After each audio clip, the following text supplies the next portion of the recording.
Bien, señores, estamos de vuelta con Matinal con esa imagen de la ciudad de Santo Domingo, la que quiero aprovechar para hacer un recibimiento doble al senador Rafael Calderón y a Domingo del Pilar, que está de vuelta con nosotros hoy. Así es, gracias, don Percio. Bienvenido. Senador, bienvenido.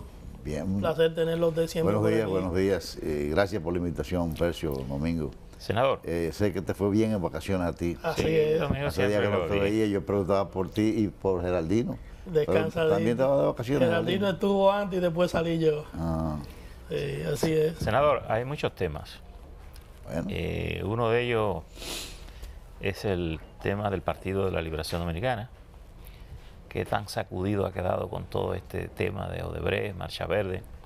Que ayer anunciaba Marcha Verde que entra en una segunda fase de lucha. Comenzaron a hacer consultas en los barrios. ¿Cuál es la visión que tiene el Partido de la Liberación Dominicana hoy de la situación que vive el país?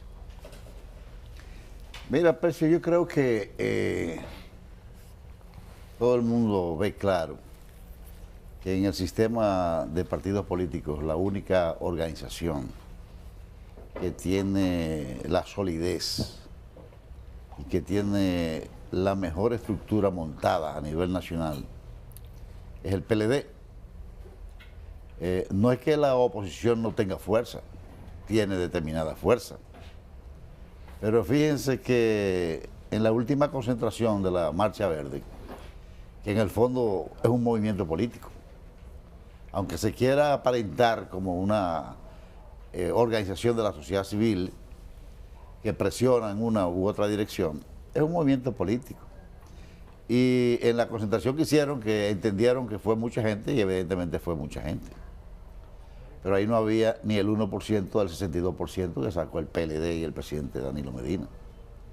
Entonces, si fuera a medirse por fuerza, evidentemente que el PLD continúa siendo una primera opción, una primera preferencia en el país, y más aún con la última evaluación que se hace de los presidentes del mundo entero, donde el presidente Danilo saca un 52%, a pesar de todas estas críticas bien estructuradas y bien montadas. Es decir, que el PLD está cómodo con Y la situación. no es que esté cómodo, pero tiene todas las posibilidades de repetir de nuevo en el 2020 sin dificultades mayores. Senador, pero este no es solo un tema de votos, porque no estamos frente a unas elecciones, estamos hablando sobre la gestión de gobierno del Partido de la Liberación Dominicana y sobre el cúmulo histórico que ha tenido el partido, el déficit histórico que ha tenido el partido con la parte ética del país, que tal vez fue su gran oferta inicial. Y habría que decir que el PLD le ha dado más cuestiones materiales al país que espirituales, que tal vez fue por lo que la gente lo escogió y lo ha escogido. Mira, recuerda que el PLD era un partido de cuadros. Y en la medida que se masifica todo. Si había alguna señal de falta de ética o de corrupción en el pasado, es probable que en el presente, con mayor cantidad de gente, con gente diferente, es probable que se haya incrementado eso. El tema es que muchos de los cuadros fue lo que, es lo que se ha señalado como corruptos hoy. Sí, pero sin embargo, nadie puede negar que Danilo Medina ha sido el presidente que más medidas ha tomado en contra de la corrupción y a favor de la transparencia. Y han sido efectivas, porque el concentrar alrededor de 90.000 millones de pesos en la cuenta única del Tesoro, que antes se manejaba a discreción, uno no se imagina cuánto se ahorró el país con esa medida. O el hecho de que se hayan creado las veedurías para que cualquiera organizado pueda inspeccionar las obras. Eso también ha ahorrado muchos millones de pesos al país, al gobierno. O todas otras medidas de carácter legislativa y decisiones del Poder Ejecutivo que han estado orientadas en esa dirección. Y quiero hacer la siguiente observación. Los gobiernos del PLD no solamente han creado mucha riqueza en el país y evidentemente también empleos, porque generar en unos 4 años cerca de 500.000 empleos, es porque hay una economía, como dicen los organismos internacionales, sólida y con una proyección al mediano y largo plazo también sólida. Subir la calificación de República Dominicana de B1 a BA3 es una demostración, un reconocimiento al buen manejo de la economía del gobierno dominicano. Pero si bien es cierto que los gobiernos del PLD han desarrollado una infraestructura valiosísima en el plano nacional que estimula la inversión privada, que genera evidentemente mejor calidad de vida, como son los medios de comunicación, las carreteras, las calles asfaltadas, las escuelas, los centros médicos, los centros deportivos, la vivienda, el apoyo al sector productivo, el esfuerzo que se ha hecho con el tema del turismo. Si bien es cierto que eso ha ocurrido, también es verdad que ha inyectado una dimensión social, que es la que más está cerca de lo espiritual, esa dimensión espiritual, y que es la que da mayor garantía de sostenibilidad en el tiempo de un desarrollo humano. Pero ¿cuál es la el conclusión? aporte en educación, por ejemplo. Pero ningún otro gobierno había hecho un aporte de carácter educativo como el que ha hecho el Pero ¿cuál es la Danilo. conclusión, senador? ¿Que no hay que hacer ningún correctivo en lo que la gente está demandando? No, yo no digo, yo lo que digo es, como tú dijiste, que parecería ser que el PLD de los gobiernos ha hecho mayores aportes materiales. Yo quiero señalar también que en lo que tiene que ver con la educación y la misma cultura, a pesar de las limitaciones que tiene el Ministerio de Cultura, que casi nunca se le asignan los montos suficientes, han sido aportes extraordinarios y digamos de primera línea. Lo de la creación de las riquezas, eso es innegable, pero también es innegable la cantidad de ricos que ha permitido que las gestiones de gobierno del Partido de la Liberación Dominicana han permitido a sus compañeros de partido. Eso también es innegable, nada más hay que ver la declaración jurada de muchos de ellos, qué tenían al momento de entrar e iniciar sus labores como funcionarios y qué tienen el día de hoy. Muchos de ellos que quizás no pueden justificar esos recursos. Entonces, eso puede considerarse como parte de esa deuda de la que le habla Percio, que el PLD inicialmente ofertaba algo diferente a lo que está ofreciendo en el día de hoy. Nadie puede negar que hay corrupción en todos los gobiernos. Nadie puede negar eso. Pero tampoco podemos negar el esfuerzo que ha hecho el gobierno de Danilo. Pero ¿de qué han servido esos esfuerzos? Si como quiera claro, se dan si pudiéramos medir los ahorros del gobierno o del país como resultado de esas medidas, entonces habría que calcular eso, porque es una campaña que solamente se hace al que presenta su estado de cuenta, su declaración jurada, por obligación, porque es un funcionario o porque es un legislador.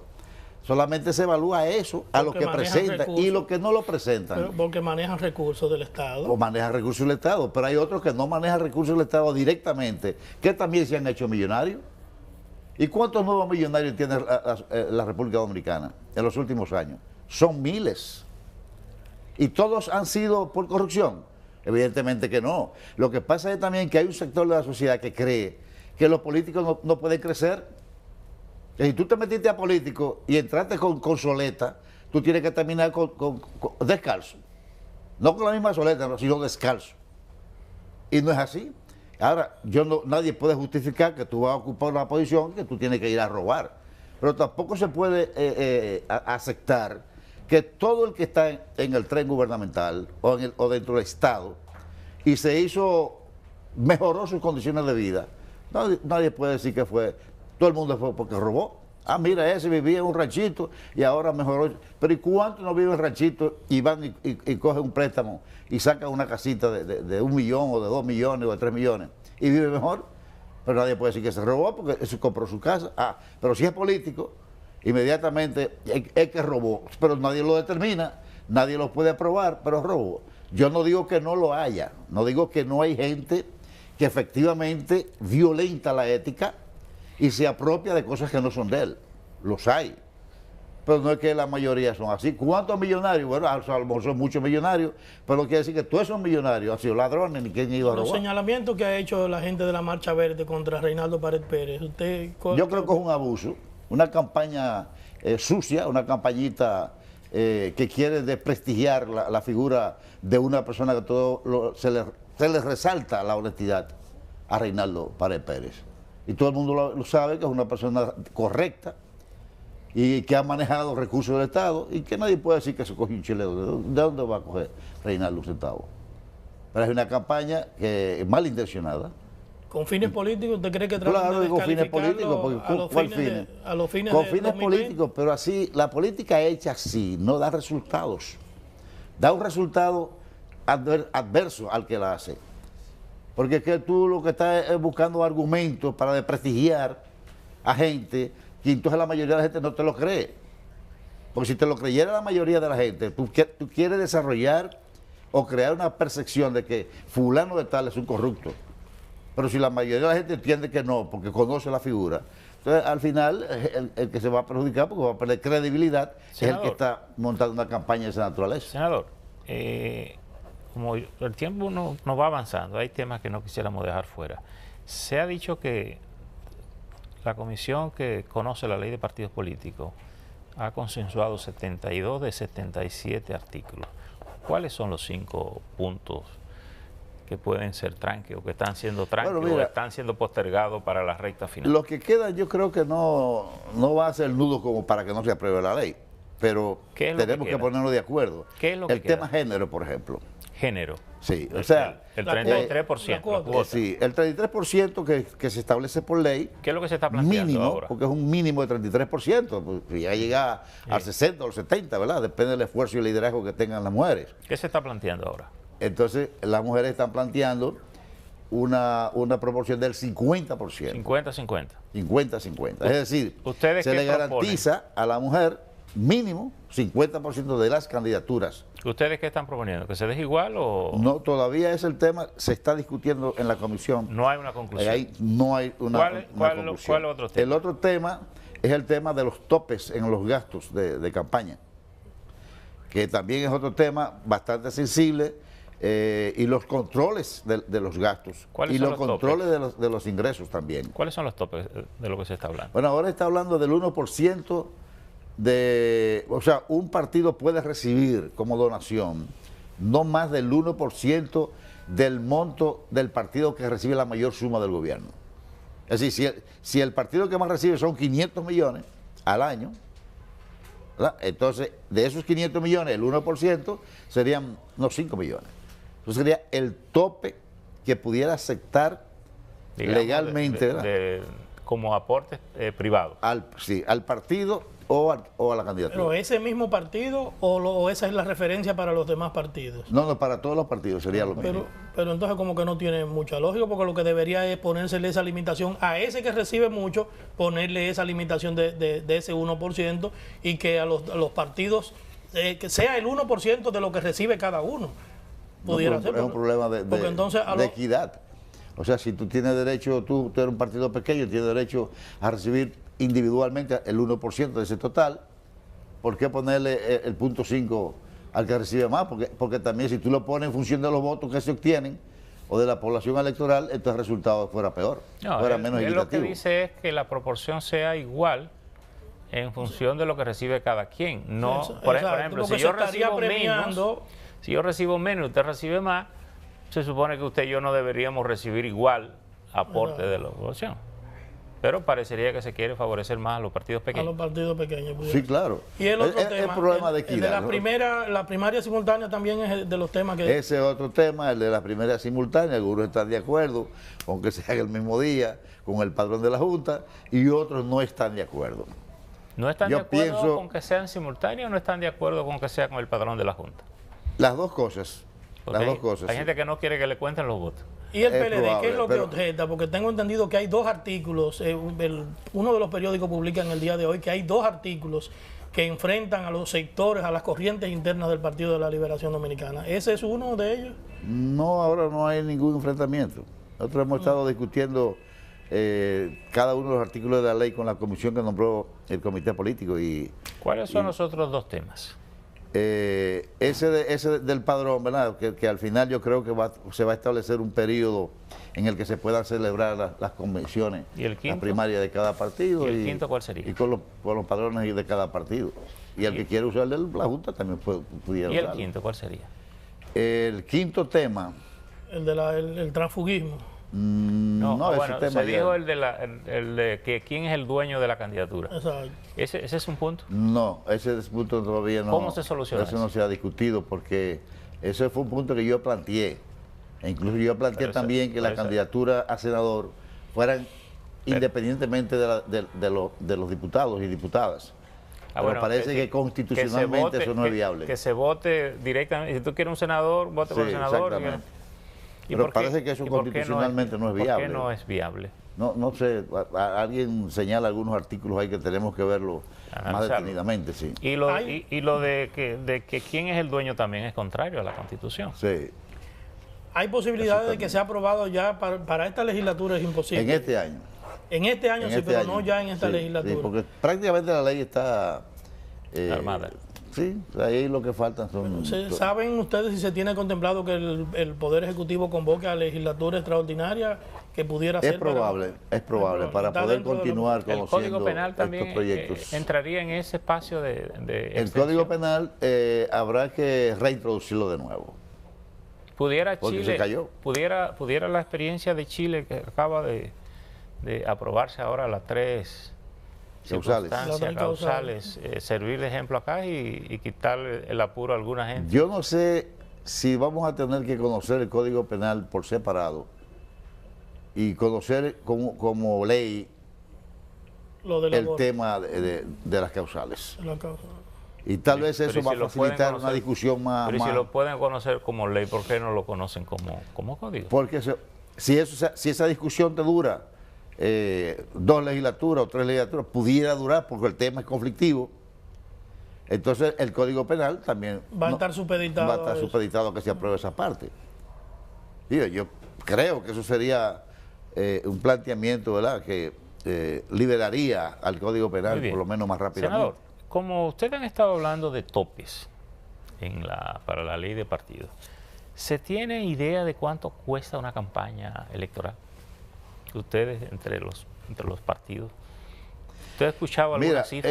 no es tan fácil. En Estados Unidos, por ejemplo, que empezaron con tope y tienen tope, tanto en el gasto como en lo que se recibe. Creo que lo que más puede recibir un candidato del sector privado de manera directa son $2.500 o $3.000. Aunque no. ya hacen trucos también las empresas. Pero ellos se han subsidiarias creado te otros dan por mecanismos. estado, ¿verdad? Que son mecanismos alternos, ¿verdad?, paralelos, que pueden recibir hasta de manera infinita los montos que sean. Y si quiere alguno de esos grupos financiarle toda la parte de publicidad, que en ocasiones son el 20 o el 30 o el 40% del costo total de la campaña, pues lo pueden hacer.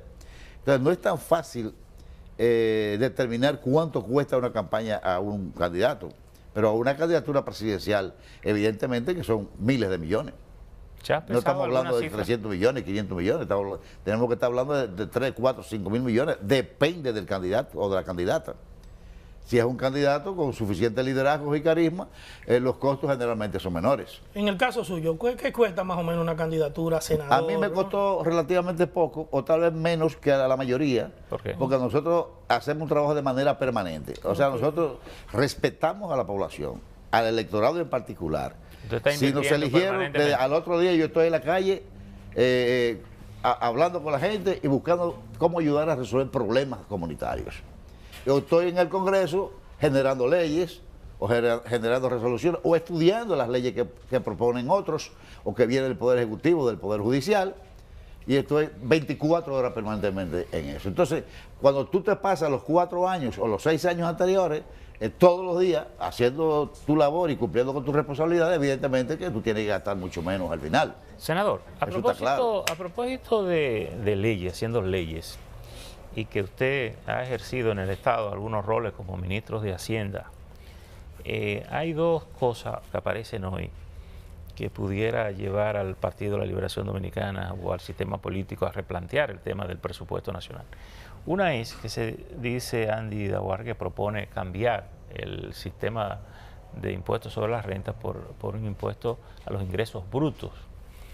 Y dice Guarocuya Félix, que fue director de impuestos internos y que ya lo ha dicho reiteradamente, incluso cuando era director, que de cada peso que el Estado dominicano recibe por la parte impositiva, 67, 68 centavos lo aportan los sectores que menos ingresos tienen en la sociedad.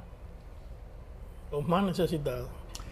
Mira, eso es probable por la desproporción que hay. O sea, los más pobres, gente de clase media baja o clase baja, son mucho más que el núcleo, ¿verdad?, que genera riqueza y no es solo que la parte productiva. No solo que son mucho más, es que se prioriza el impuesto al consumo y por tanto, como son más, también tienen que pagar más. Exactamente, y consumen, y son más, a lo mejor consumen menos en términos individuales. Pero no le parece, la colectividad, pero no le parece irracional un sistema que busque eliminar pobreza y que sean los pobres los que más paguen impuestos al Estado. Evidentemente que sí, pero yo quiero ver en cuál país del mundo no ocurre eso.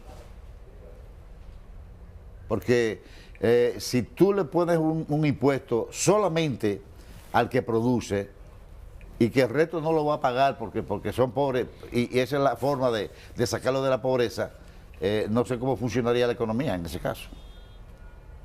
¿Tú me entiendes? Es decir, que le parece justo lo que hay. Si tú coges una empresa dominicana, la cervecería, para ponerte un nombre, esa es una de las empresas que más impuestos paga. Y a cada rato se le aumentan los impuestos. Pero no solo a los productores. Esos impuestos los paga la cervecería, pero se los cobra también al cliente. Porque si te le suben X porcentaje de impuestos, la cerveza Light, que a propósito de eso es una fórmula de un azuano que estudió en Alemania. Sí. Parece que sabía de impuestos la azuana. Sí, sabe de eso. Sabía de ese peso. Claro, se paga menos impuestos. Sí. Pero ¿quién paga al final? Lo paga la población. En cualquier parte del mundo ocurre lo mismo. Todos los artículos, todos los servicios pero que no debería pagar más el que más gana. Claro, aquí paga más el que más gana. Lo que pasa es que si la otra parte que paga menos es mayor, evidentemente que al final la proporción es mayor. Senador, muchísimas gracias. Bueno, pero da pena, no pudimos hablar de Asua. No pudimos hablar de Asua. Asua está bien. Asua está caminando. Está caminando. Va caminando poco a poco. Ustedes han recibido muchas visitas sorpresas del presidente. Allá el presidente permanentemente tiene ya la vista puesta en Asua. Como 200 obras en marcha. ¿Están funcionando los proyectos? Sí, sí. Bueno, funcionando. Senador, muchísimas gracias. Siempre es agradable tenerlo a usted por acá en este espacio matinal. Agradecemos al licenciado Rafael Calderón su participación aquí en Matinal y a ustedes las gracias por la sintonía. Mañana a partir de las 6 ante meridiano nos veremos en otra entrega. Pasen feliz resto del día.